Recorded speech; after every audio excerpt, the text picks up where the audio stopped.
ஆங்கில புத்தாண்டை முன்னிட்டு நாகை மாவட்டம் வேளாங்கண்ணியில் பக்தர்களும் சுற்றுலா பயணிகளும் குவிந்திருக்கிறார்கள். இத்தொடர்பான கூடுதல் விவரங்களோடு இணைகிறார் செய்தியாளர் பாலமுத்துமணி. விவரங்களை பதிவு செய்யலாம்.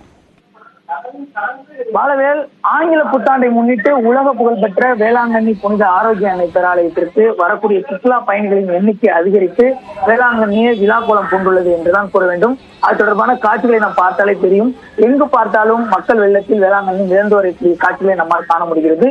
நாகப்பட்டினம் மாவட்டத்தில் உள்ள உலக புகழ்பெற்ற வேளாங்கண்ணி புனித ஆரோக்கிய பேராலயமானது கீழ்திசை நாடுகளின் லூர்து நகரம் என்று அழைக்கப்படக்கூடிய ஒரு பெருமைக்குரிய உள்ளது. இந்த சூழல்ல இங்கு தமிழகம் மட்டுமின்றி பல்வேறு மாநிலங்கள் மற்றும் வெளிநாடுகளிலிருந்து விடுமுறை நாட்களில் சுற்றுலா பயணிகள் வருவது வழக்கம். குறிப்பாக தற்பொழுது அரையாண்டு விடுமுறை மட்டுமில்லாமல் தற்பொழுது ஆங்கில புத்தாண்டை முன்னிட்டு கடந்த ஒரு வாரமாக சுற்றுலா பயணிகளின் எண்ணிக்கை அதிகமாக இருந்தது.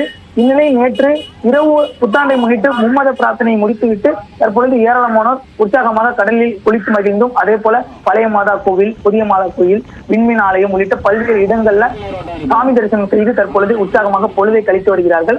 குறிப்பாக சொல்ல வேண்டும் என்றால், இன்று ஆங்கில புத்தாண்டு என்பதால் பலரும் குடும்பத்தோடும் நண்பர்களோடும் பொழுதை கழிப்பதற்காக தற்பொழுது இங்கு வந்துள்ள சூழல்ல வேளாங்கண்ணி முழுவதும் மக்கள் கூட்டம் அதிகரித்து காணப்படுகிறது. மக்களை கவர்வதற்காகவும் அவர்கள் பொழுதுபோக்கும் வகையிலும் ஏராளமான சிறப்பு அம்சங்கள் இங்கு செய்யப்பட்டுள்ளது என்றே கூறலாம். குறிப்பாக இங்கு பல்வேறு இடங்களில் குடில்கள் அமைக்கப்பட்டு அவை முன்பாக சுற்றுலா பயணிகள் செல்ஃபி எடுக்க ஏதுவான அமைப்புகள் இருப்பது சுற்றுலா பயணிகளை மேலும் மகிழ்ச்சியில் ஆழ்த்தியுள்ளது என்றே கூறலாம்.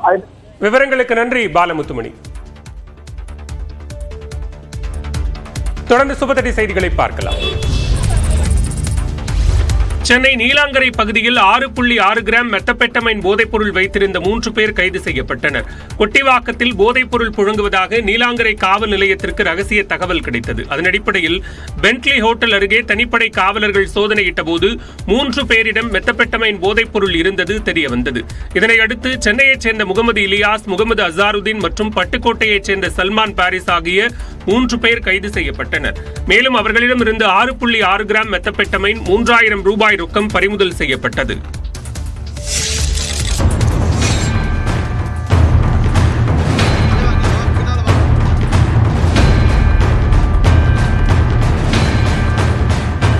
கிருஷ்ணகிரி மாவட்டம் ஊத்தங்கரை அருகே ஆட்டை விழுங்க முயன்று பாதியில் துப்பிவிட்டு புதரில் பதுங்கிய மலைப்பாம்பை வனத்துறையினர் மீட்கும் காட்சிகள்தான் இவை. ஊத்தங்கரை அருகே சென்னப்ப நாயக்கனூரை சேர்ந்தவர் சிவகுமார். இவர் 20க்கும் மேற்பட்ட ஆடுகளை வளர்த்து வருகிறார்.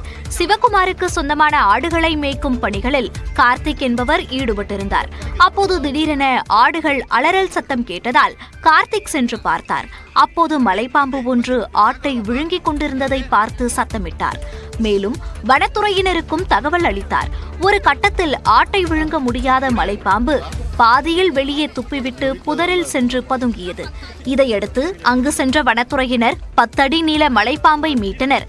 லாவகமாக பிடிக்கப்பட்ட மலைப்பாம்பை ஒன்னகரை காப்பு காட்டில் விடுவித்தனர். ஆங்கில புத்தாண்டை ஒட்டி சென்னை வடபழனி முருகன் கோவிலில் நீண்ட வரிசையில் காத்திருந்து பக்தர்கள் சுவாமி தரிசனம் செய்தனர். அதிகாலையிலேயே நடை திறக்கப்பட்டு சிறப்பு பூஜைகள் நடைபெற்ற நிலையில் கடந்த ஆண்டை ஒப்பிடுகையில் கூட்டம் அதிகரித்து காணப்பட்டது. நிறைய கிரவுட் இருக்கு, அதனால சாமி கும்பிட்டு போறது நல்லா தான் இருக்கு. ரொம்ப மார்னிங் ஒரு 6 o'clock கிளம்பிருக்கோம். ஸோ ஒரு 2 hours நின்று தரிசனம் பண்ணோம். திருச்செந்தூர் முருகன் கோவிலில் 5 மணி நேரம் காத்திருந்து பக்தர்கள் சுவாமி தரிசனம் செய்தனர். புத்தாண்டை ஒட்டி அதிகாலை 1 மணி அளவில் கோவில் நடை திறக்கப்பட்டு விஸ்வரூப தீபாராதனை நடைபெற்றது.